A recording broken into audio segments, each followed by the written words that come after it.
الاول كل سنه وانتوا طيبين. واكيد طبعا انا مش هضيع اجري 3 ايام صيام عشان ولاد الاحباب دول، بس نفسي افهم يا ابن الاحلى منك ليه انا اللي حيشنا عنك شهر رمضان الكريم. انت سائل شيخ وقال لك حرام شرعا ان ريال مدريد يتصدر الليجا الاسبانيه اكتر من اسبوع واحد، تبقى الصدارة في ايدك يا تاجر المواشي اللي اسمك اربيلوه، اتسحب منك خلاص رقب الاسبرتي، تبقى الصدارة في ايدك، تقوم مولعها في نفسك وتخسر النهاردة من اساسونا 2-1 وتفرش طريق مفروش بالورود لبرشلونة انه لو فاز على ليفنتي هيتصدر الليجا الاسبانية ويرجع برضو الفرق نقطة لصالح برشلونة. إلهي يا رب ينقذكم جميعا 1-1. يا أخي قسما بالله العظيم اللعيبة النهاردة دول كانوا ابتلاء. وانا يا كابتن امبابي انا مش عارف يعني دوت نظرك 6/6. فين تقييم امك؟ عامل بدون ضربات الجزاء في اي مباراة تلعبها زي اللي بيصوم من غير صلاة. شفنا النهارده مبابي، والطبيعي ان كيليان مبابي ما كانش يكمل ال90 دقيقة ولا اي حاجة علشان ريال مدريد يخسر تقريبا في الدقيقة بلس 90 ال92 باسيست من مين؟ من سيبايوس نازل ينتقم مننا. قال لك الله الفريق راكني وما بلعبش في التشكيله الاساسيه، طب انا بقى هندمهم ان هم نزلوني في التوقيت ده واحاول اساعد الفريق اللي اسمه اوساسونا عشان راؤول جارسيا يفرش الواد اللي اسمه اسينسيو. بتحتفل على ايه؟ انا نفسي افهم يعني انت لما اتفرشت كده زي السجاده الحمراء اللي موجوده في مهرجان كان، انت بتعمل بايدك كده ليه؟ انا مش فاهم بصراحه يعني. علشان اوساسونا يكسب 2-1. خليني افكرك الاول يا عزيزي، كل سنه وانت طيب وكل حاجه، ولكن لو وصل لك خساره ريال مدريد امام اوساسونا ما تنساش انك تعملها لايك من هنا، والبقاء لله في الصداره من هنا، تشترك في قناتنا على اليوتيوب وتتابع صفحتنا البديلة على الفيسبوك. يا اخي قسما بالله العظيم من بداية المباراة وانت بتتفرج على التشكيلة وحياة ربنا وحياة الايام المفترقة دي، عايز تصدقني ولا ما تصدقنيش براحتك يعني، ولكن اول ما شفت خط الدفاع قلت مبروك جدا على فريق اوساسونا، ركله الجزاء هتتحسب لهم كده كده عاجلا ام اجلا. انا برضو مش فاهم يعني انت يهمك اسعاد الابا وكارفاخال والواد اللي اسمه اسينسو؟ طب ما الطبيعي ان انت كنت تنزل روديجير يلعب مع الابا او اسينسو، مفيش مشكله. هل روديجير عنده الظروف اللي بتمنع البنات ان هي تصوم شهر رمضان كامل؟ هتقول لي اصل احنا بنفكر في الموقعه بتاعه بنفيكا على سانتياغو برنابيو. اقول لك ده مش نهايه دوري الابطال. انت مين اللي ضامن لك ان انت تاخد بطولة دوري ابطال اوروبا؟ صعبة جدا ومستحيلة. ممكن توصل لادوار متقدمة ولكن انت في ايدك صدارة الليجا الاسبانية وبتلعب في ملعب صعب. ولو رجعت احصائيات فريق اوساسونا هتلاقي ان اوساسونا كان قبل المباراة دي عنده 30 نقطة، 21 نقطة منهم على ملعبه في 11 مباراة قدر انه يكسب 7 مباريات على ملعبه. اذا الملعب صعب، وانت عارف ان اوساسونا لما بيبقى في مراكز الهبوط واخد بالك كده كده مباراته بتبقى صعبة على ريال مدريد في الملعب ده. ما بالك ان اوساسونا الموسم دوت يعني شادت حيله شوية، وصل للمركز العاشر قبل ال3 نقاط اللي خدهم من ريال مدريد. انا ما اعرفش دلوقتي وصل للمركز الكام، ولكن تتفرج النهارده على شكل المباراة. يعني قلنا الشوط الاولاني الفرص الخطرة تقريبا تسديدة بتاعة تشاوميني وتسديده من الواد اللي اسمه الابا واختفاء تام لكابتن كيليان مبابي. قعدنا ندعي ربنا ان احنا نتاكد ان مبابي موجود في الملعب ولا مش موجود. مين اللي هياكد لنا؟ حكم المباراه لو حسب ركله جزاء لريال مدريد. هتلاقي كيليان مبابي واخد الكوره وبيشوط وكل حاجه وبيسجل، والناس تكتب هاشتاج ان كيليان مبابي هو المنقذ الاول لريال مدريد. غير كده مفيش. طب يا كابتن كيليان مبابي واضح جدا ان ركبتك وجعاك وعندك مشاكل في الركبه، واضح جدا انك مصاب، ما تطلبش ليه من مستر اربيلوه انه يعفيك عن المباراه دي؟ يا مستر اربيلوه اديك اتفرجت على كيليان مبابي طوال اول 45 دقيقه، الطبيعي ان اول تبديل يتعمل هو انه يطلع كيليان مبابي وتنزل الواد اللي اسمه جونزالو جارسيا.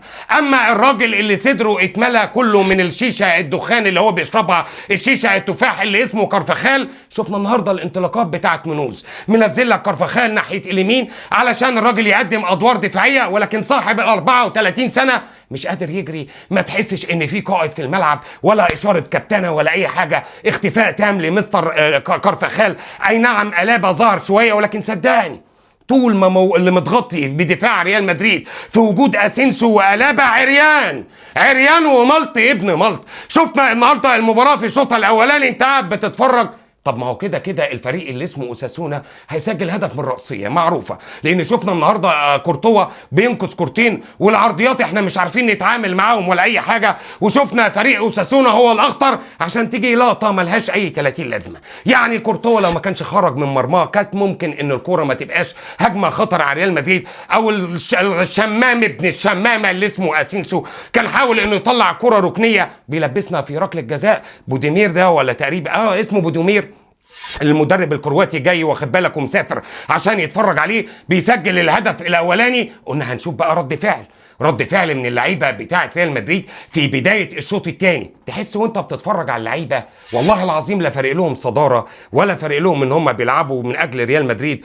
ولا فارق لهم ان هم بينافسوا على الليجا الاسبانيه. قال لك لا دي مش ليجا اسبانيه، ده احنا نخليها مسلسل تركي طويل، هم يتصدروا شويه الغريم البرشلوني واحنا شويه، ولكن صدقني خلاص العد التنازلي بدا. فواضح جدا ان برشلونه هيحاول ان هو ما يفرطش في ولا نقطه، والطبيعي ان انت ما كنتش تفرط في اي حاجه. الطبيعي ان احنا كنا نشوف الواد اللي اسمه الكسندر ارنولد ده هيلا لاعب مباراتين ولا 3 على بعض، خايف من ايه عليه انا مش فاهم.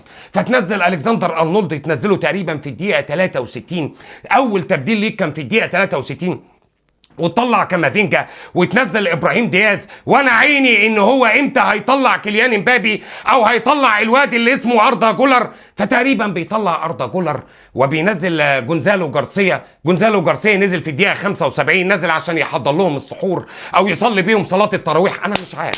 انا مش عارف يا جماعه. طب لما جونزالو جارسيا هينزل يعمل ايه؟ هينزل يلعب جناح عشان في وجود كيليان امبابي. شفنا النهارده الوحيد اللي كان بيحاول من اجل الفوز هو فينيسيوس جونيور. هو راجل سجل هدف وكل حاجه، ولكن فينيسيوس جونيور من بدايه المباراه نفسها كانت الحلول كلها عند فينيسيوس جونيور. رجعنا لموسم 2021، ادي الكوره لفيني وفيني هو اللي هيحاول يتصرف وكل حاجه. الله يا عم علي، ما انت كنت عمال تشكر في ريال مدريد وطالع بيهم السما وكل حاجه. قلت لك في الفيديو ان الموضوع كله بيبقى في مزاج اللعيبه، وده مؤشر خطر، وانا مش ضامن اللعيبه نفسها لو مش في المستوى ومش في المود مش هتديك كوره ولا اي حاجه. الراجل اللي اسمه اربلوا المطيباتي بيحاول ان هو يفرح اللعيبه ويحاول ان هو يراضي اللعيبه على حساب النادي، على حساب مصلحه النادي. الصداره راحت، وانا بقول لك راحت لان ليفنتي في الكامب نو استحاله ان هو يتعادل مع برشلونه. كده هيكسب برشلونه، كده برشلونه هيكسب وكل حاجه. ولكن النهارده تتفرج على المباراه، ايه ده يا عم ده؟ ايه يا عم العك ده؟ الواد اللي اسمه اسينسيو ده انا مش عايز اشوف وش امك. انا حاسس ان اسينسيو النهارده كان بيلعب تبع شركه مراهنات. صدقني لو اتحقق مع الواد دوت هتحس ان الواد ده جاسوس ومتواطئ لصالح اوساسونا. اسينسيو النهارده بيشارك في الهدفين والكسندر ارنولد في الهدف الثاني. فين التغطيه بتاعتك والاسيست بتاع سيبايوس اللي نزل؟ حاجه منيله ب 60 نيله. واردا جولر بقاله كام مباراه مختفي ما بيقدمش اي حاجه. تشاوميني نوعا ما قدم مباراة كويسة. فالفيردي الوحيد اللي كان بيحاول في استرجاع الكرات وصنع الهدف الوحيد اللي سجله فينيسيوس جونيور برضه خرجه. طلع فالفيردي واخد بالك، معرفش مين ساعتها، يا اما سيبايوس يا اما جونزالو جارسيا اللي نزل مكان فالفيردي، بس تقريبا جونزالو جارسيا، وسيبايوس نزل مكان اردا جولر. فتلاقي النهارده فالفيردي الراجل اللي كان قدم مباراه كويسه بيطلع علشان اربلوا يلحق نفسه في المؤتمر الصحفي يقول لك كان في انزعاجات عند فالفيردي وفي شكوك، واحنا حاولنا ان احنا نحافظ على اللاعب وكل حاجه. حتى الراجل الخرفاني اللي اسمه بيريس معترض على الطريقه اللي دار بيها النهارده اربلوا المباراه، لان صدقني دوري ابطال اوروبا مش مضمون. صدقني الليجا الاسبانيه هي اقرب حاجه ليك تقدر تحقق الموسم ده. وما صدقنا ان برشلونه خسر من جيرونا وفقد ال3 نقاط. فانت بترد له الجميل، النهارده بتعمل له طريق مفروش بالورود وبتقول له اتفضل اتصدر يا سيدي. انا ما ينفعش اتصدر واخد بالك الليجا الاسبانيه اكتر من اسبوع. انا لو عملت كده واخد بالك كاربلوا ريال مدريد انا اتحرق واتنيل ب 60 نيله يا جماعه. والله العظيم انا معاك. انا مش عارف النهارده شكل الدفاع بتاعنا وقلابه يعني نوعا ما ظهر شويه، ولكن خلاص ده واحد موميا. ده احنا في 2026. الطبيعي ان احنا نقول شكرا قلابه وشكرا اسينسو ومتشكرين جدا لمستر كارفخال 34 سنه وراجع من رباط صليبي، ولكن انت بتنزله عشان الراجل دوت ضغط عليك وقال لك رجع الواد اللي اسمه خيمينيز القسطيه وما ينفعش ان انا اقعد بره وبتاع. فانت بتضحي واخد بالك وبتقعد الكسندر ارنولد بره وبتقعد الواد اللي اسمه جونزالو جارسيا قاعد بره وروديجير بره. عندك مفاتيح اللعب. شفنا النهارده الكسندر ارنولد في الدقيقة 64 أول ما نزل مسك الكورة عمل كورة طولية احنا ما عملناهاش من بداية المباراة، وصل فينيسيوس جونيور هو والجون واخد بالك وحاول يراوغ، وكانت هجمة خطرة بالنسبة لريال مدريد. أما الكابتن امبابي جات له فرصة وقام مضيعها. امبابي النهارده كان مختفي تماما في الصندوق، انا مش فاهم طريقه اللعب، شويه تلاقي امبابي وفينيسيوس جونيور الاثنين ناحيه الشمال والعمق خالص منطقه ال 18 ما فيهاش اي مهاجم ولا اي حد داخل الصندوق، لان الموضوع على المزاج، لان كل واحد ومزاجه، كل واحد وهواه، مفيش اي مشكله، اللي عايز يلعب في اي حته ينزل ويعمل اللي هو عايزه وكل حاجه. شفنا النهارده الاعتماد بكثره على الناحيه الشمال، الناحيه اليمين كانت ميته، يعني حالات فرديه ممكن يظهر فيها اذا كان فالفيردي ولا الواد اللي اسمه اردا جولر، ولكن ما شفناش اي حاجه من الفريق. يعني انت خسران، المفروض نشوف ليك رد فعل شرسه، بتعمل عرضيات وكويسه وكل حاجه، ولكن ما فيش لعيبه في الصندوق. لما اتوجد لاعب في صندوق فينيسيوس جونيور سجل الهدف الوحيد النهارده في المباراه. احنا كنا بنعمل ايه النهارده في المباراه يا شباب؟ انا ما اعرفش.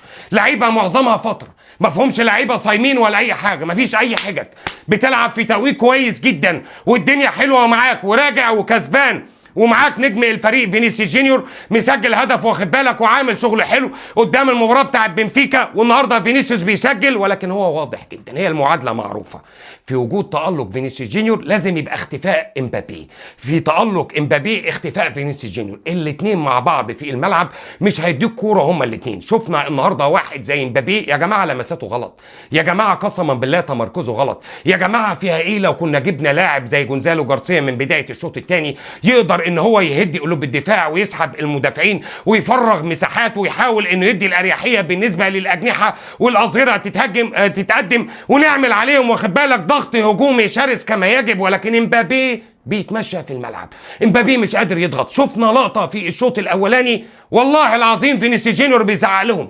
تخيل فيني اللي ما كانش بيقدم ادوار ضغط ولا ادوار دفاعيه في المباراه دي بالذات كان ناحر نفسه وقاتل نفسه وعمال يقول لهم تعالوا يا جماعه تقدموا، هو انا هضغط لوحدي؟ هو انا حارب في الحرب وحيدا علشان ريال مدريد يخسر النهارده المباراه 3 نقاط؟ احمل المباراه دي طبعا للمستر اسبارتي اللي هو كان اسبارتي تاجر المواشي اللي اسمه اربلوا بتبديلاته وباختياراته في التشكيله الاساسيه من بدايه المباراه، واللعيبه المتخاذله النهارده يا اخي انا مش عايز اعدهم لك يعني، ولكن النهارده كانت اسهل حاجه الوصول لخط الدفاع بتاعك، لان انت اصلا سايب الفريق اللي اسمه اوساسونا ده في بنايه اللعب والطلوع بالكره اسهل من شرب الميه، سهل جدا ان هو يوصل لمرماك، سهل جدا ان هو يلعبك على التحولات، ما تمسكليش بقى في استحواذ وفي فرص وفي مش عارف ايه. ريال مدريد النهارده كان يستحق الخساره، ركله الجزاء ما عليهاش جدل ولا اي حاجه، حتى ارشيف الفار بياكد ركله الجزاء، انا احمل حتى ركله الجزاء دي للطلوع الغلط بتاع كورتوا، ولكن برضو خلينا نقول ان كورتوا النهارده عمل تصديين كان ممكن اوساسونا يخرج في الشوط الاولاني اكتر من هدف.